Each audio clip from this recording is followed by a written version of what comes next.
Hello, I'm Alasdair Macleod and I'm here on behalf of the GoldMoney Foundation. And I have with me today Tom Rustici. Welcome, Tom. Thank you.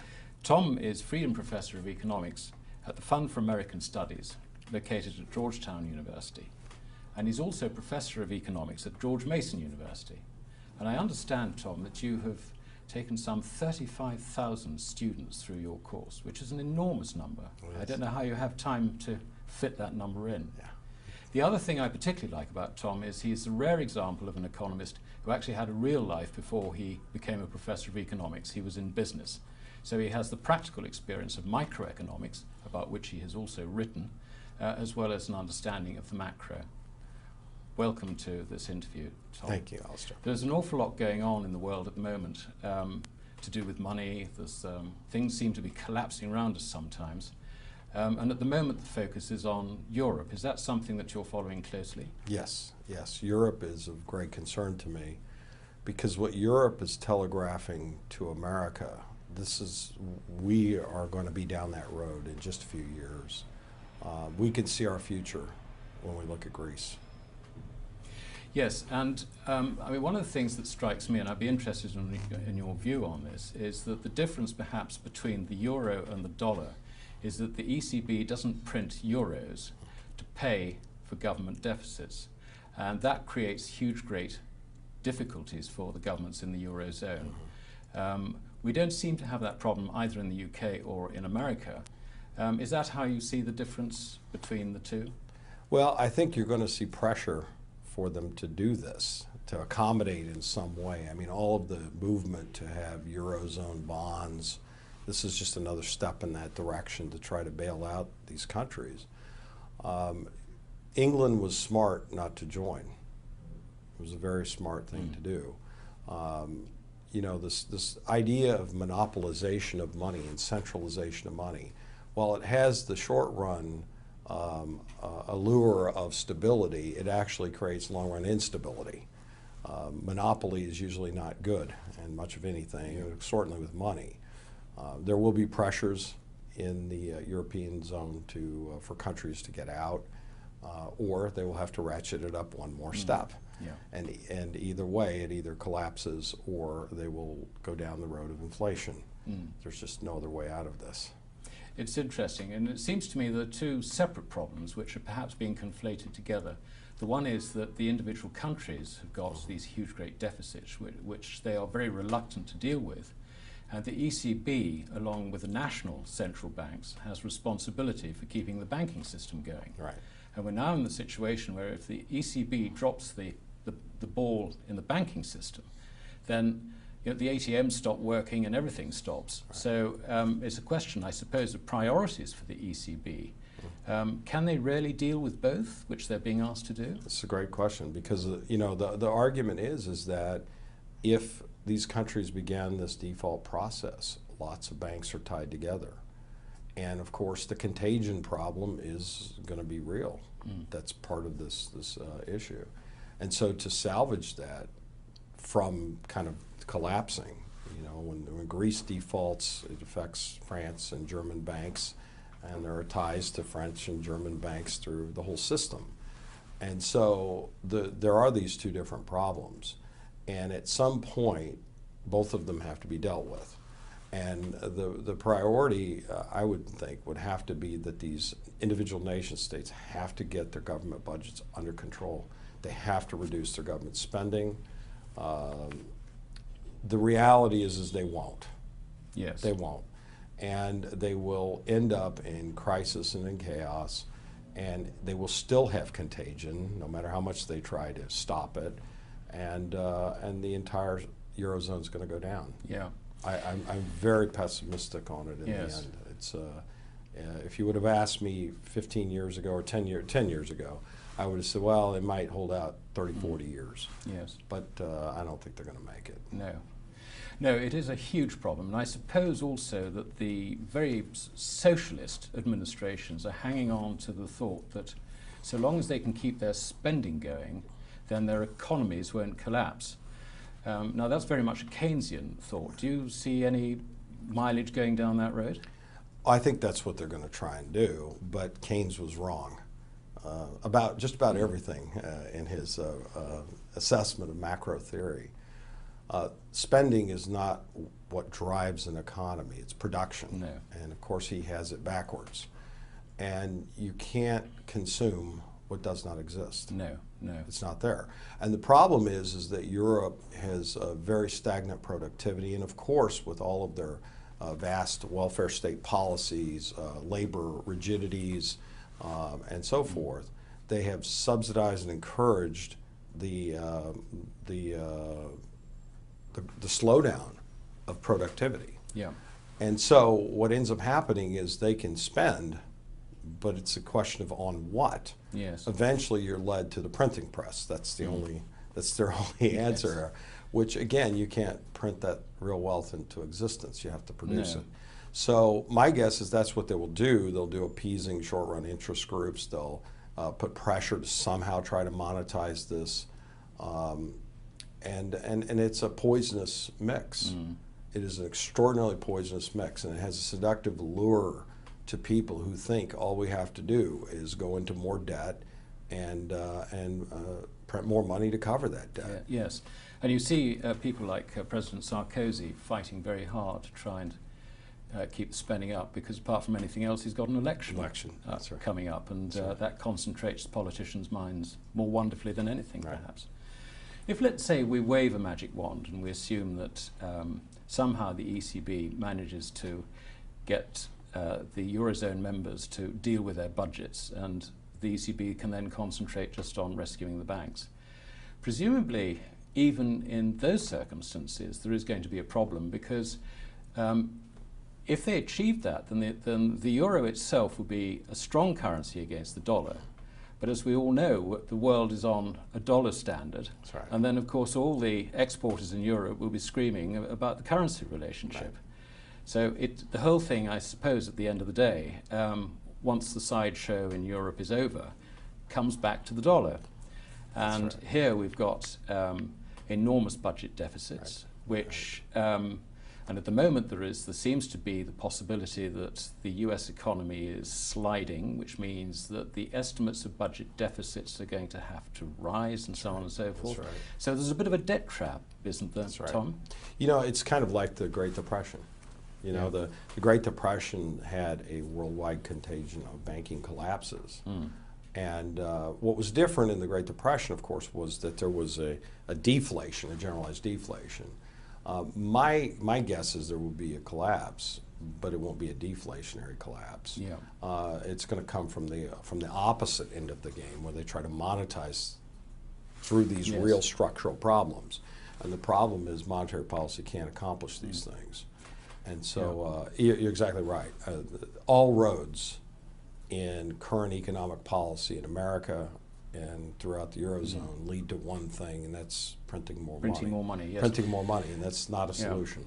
One of the things that's interesting is that a lot of the deflationists, and I think they're probably diminishing in number, but I'd be interested in your views on that, but a lot of the deflationists point to the 1930s as an example that actually prices went down and it was deflation and so on. But I've always viewed this as being rather different from today, because you had the remnants of the gold standard in that it was a gold exchange standard, and there was a lot less debt around.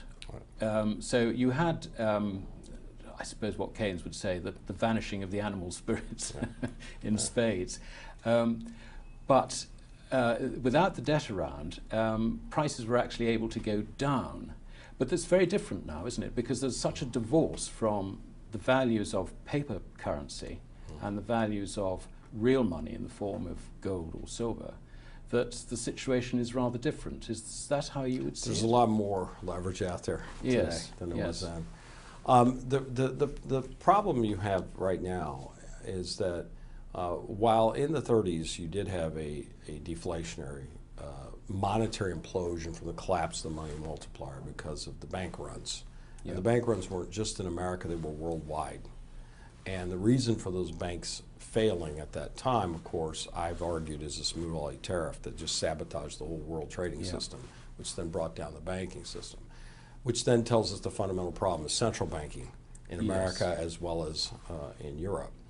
and central banks were not able to stabilize that money multiplier, given that kind of hard, real shock on the trade sector. And so what I think is different today, I do think is different. I mean, here you have Ben Bernanke at the Federal Reserve, who's a student of the Great Depression. I cite some of his work. And the reality is that the central banking structure has given us a point where if you have another contagion, another collapse, it could be horrendous. And we know that. My only point is, why are we in a central banking structure? Why do we put ourselves vulnerable to these hard exogenous shocks? And part of our shocks can be legislatively induced, it can be monetarily induced. And either way, it still shows up in the same thing. So I'm very pessimistic, extraordinarily pessimistic over the next 10 to 15 years. I see real rigidities. We have it in our, Chairman Bernanke even made this point. There's only so much monetary policy can do. He's got his foot on the accelerator at warp speed at this point. The unemployment rate is not coming down. No. But we also have 99 weeks of unemployment compensation. And we have the president wanting to extend it another year. Now we know that the more you replace the wage and the replacement rate, the longer the duration of unemployment. And now we're having durations of unemployment vastly longer than in the Great Depression on the labor market. They can monetize all they want all day long. That wage is not coming down to a full employment level. And so I always like to say there is some rigidities in that system, but it's not for the reasons Keynes would say. I would argue that what you have is government that is super glue in the price system. And the governments have manufactured massive doses of super glue, and they're squirting it in every possible labor markets and other markets, subsidies and other types of protection. And you sit there and you say, well, then the price system doesn't have to accommodate. It's just being subsidized into stationary positions when it really needs to move. Well, I'm very interested in what you're saying there, because there's so many rigidities in the European economies, and it is the whole of the raison d'etre, it seems, for the European Union is to introduce more and more regulations, not only over employment, but over every product that's produced. I mean, we've laughed over the years about how they're regulating for straight bananas and goodness knows what. But this has got to the point where there is a fundamental interference with the benefits of the capitalist system in Europe. Is it as bad as that in America, or just going that way? We're heading this way. That's why I watch Europe, because where Europe is, we are in 5 years or 10 years. You know, when they started the European Union and so forth, and there was this great hope of lowering tariffs and freeing commerce and so forth, until politics, which naturally gets involved in this. We don't have economists running the show. We don't have philosopher kings running the show. And it turns out that interest groups find the seeds of power, and they come up with creative, ingenious, backdoor ways to get protectionism and mercantilism under the guise of food safety, under the guise of French culture and movies, under the guise of there's always something. And you say, you know, the old mercantilists used to just be more honest. They were just getting special favors. The new ones have all kinds of creative facades out there, shall we say. And so I expect it. I mean, the Eurozone is going to get more and more fortress Europe, and then within it, you're going to see more of those rigidities. In America, we see it right now. We have a president that does not understand economics. We have states that are verged on the edge of bankruptcy. We have a downgrade in our own debt. We have deficits almost 10% of the GDP, and those are likely to get bigger. And they're proposing more of the same. And it's more interesting. Bailouts, more regulation. Absolutely, it's horrifying, really. And it is at this time that the old communist bloc seem to have grasped some parts of capitalism, but the one thing they don't have is this burden of unnecessary regulation. And it makes it a lot easier, I think, for businesses, both in Europe and in America, to relocate their manufacturing.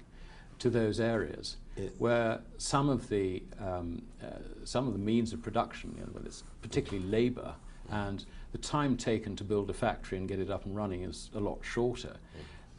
It's just so much easier to do business. Is this something that you think is a major part of the problem? Exactly.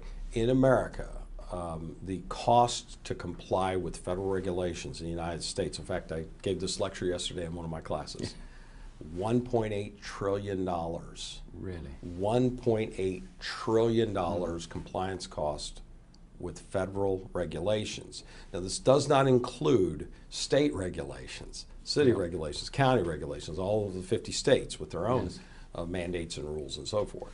So you look at $1.8 trillion, that's a hidden tax. Yes, of course. As Richard Posner taught us back in the early 70s, regulations is a substitute for taxation. And it's a subtle, indirect, hidden tax, but it has the exact same distributional effects. Yes. It's the same burdens, the same depressants on economic activity. So you look at this, and when you actually break these numbers down, for a small business of 20 or less employees, it's over $10,500 per employee per year to comply with federal regulations. Really? $10,500 per employee. Yes. For every employee in a firm under 20 employees every year to comply with federal regulations. So you look at this and you say, well, this is going to have absolutely disastrous effects on the labor market. Yes. And that was based on 2009 data. Yeah. So this doesn't include all the regulations they're writing at this point for financial regulations, healthcare regulations, and all this. That's still to come down the pike. So there's enormous uncertainty of how much this bill is going to be. In the end, we know businessmen don't pay the tax. They collect it. And it's going to end up in lower wages because of the higher unemployment, and we're seeing that. And it's going to end up in higher consumer prices. The capital will leave. Yes. The capital will not earn below a competitive rate.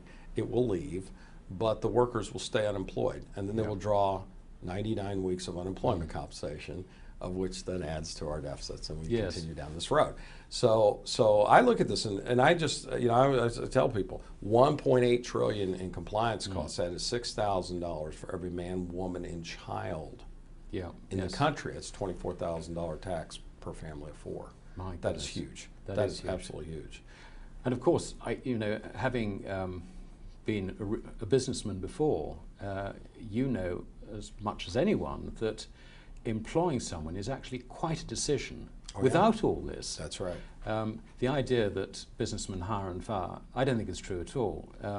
Really, when they hire someone, they want to hire someone because they want to increase their business. That's right. And they need people to help them do it. And it's a very personal relationship, really, between the employer and the employee. And if you introduce all these extra taxes, all the extra regulations, minimum wages, and so on and so forth, you're making that relationship a lot more difficult, I guess. That's exactly right. What is happening with federal regulations is, to the extent wages do not fall and unemployment does not rise, the compensatory mix that the government is ordering. So if the government says we want more safety in the workplace, well, what's going to happen is wages will fall, monetary wages, to offset this in-kind benefit that is being mandated. Yes. And while it may look like the same compensation in dollar value for the same amount of productivity is the same, but it's not true, because the compensatory mix that workers have bargained for has shifted from their preferences to what some bureaucrat is ordering them to have. And so in the best case scenario, workers are worse off because they get their compensatory mix shifted from what they're working for. In the worst case scenario, you have all these transitional costs of people being out of work, factories moving abroad, and all of this inefficiency structured throughout the system. The problem is that many workers, like you're talking about these conflicts, have no idea what the entrepreneur has to deal with in employing them. Yes. They think the gross salary is what they're paid, and that's all it costs the employer. And in America, it's a 60-40 split. 60% of all compensation on the labor market is in monetary cash wages that are taxable. The other 40% of all compensation in the United States is in-kind benefits, insurance, other types of benefits, which are tax-free. Yes. And so that's just even in that mix, they often forget that the employer is having to shell this money out. And then when you add the regulatory costs on top of that, Yeah. to comply with EPA and OSHA and other regulations, they have no clue of what it costs to employ them. There's a disconnect there. The entrepreneur knows, but the employee doesn't know. I'm very, very grateful for you taking the time to do this. Alasdair. Tom is also, he's an author of some note, and he's very kindly given me one of his works, Lessons from the Great Depression, which I shall read with great interest. Thank you. And you also wrote a book on microeconomics as a free market approach. Have I got the title roughly right? It's an anthology of essays, yes, that's correct. Which, given that you do have business experience and not just a pure economist, I think should be a very, very interesting read as well. Yeah. Tom, thank you very much indeed. Thank you, Alasdair. Yeah, thank you.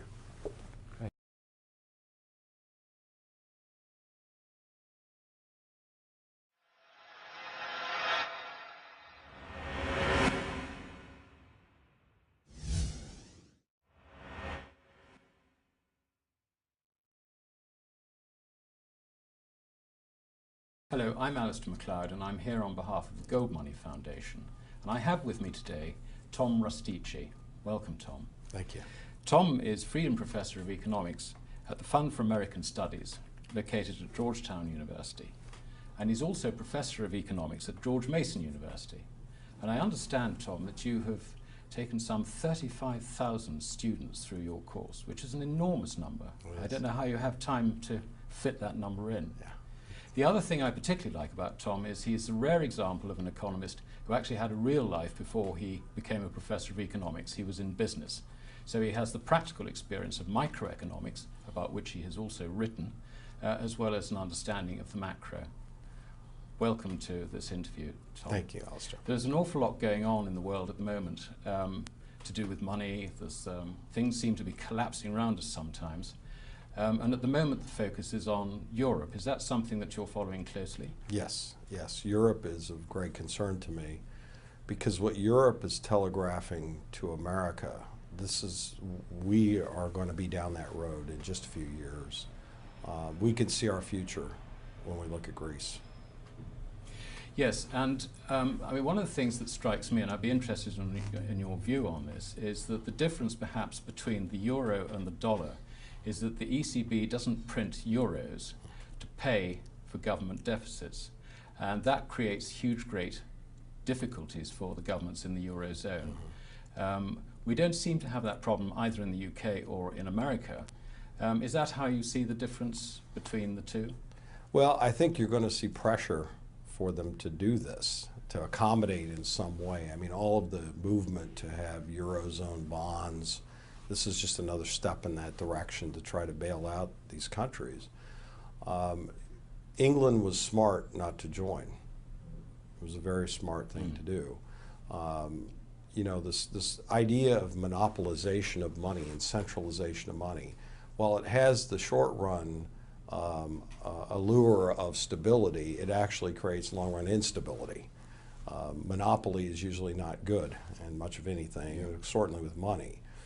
There will be pressures in the European zone for countries to get out, or they will have to ratchet it up one more step. Yeah. And either way, it either collapses or they will go down the road of inflation.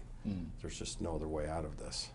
It's interesting, and it seems to me there are two separate problems which are perhaps being conflated together.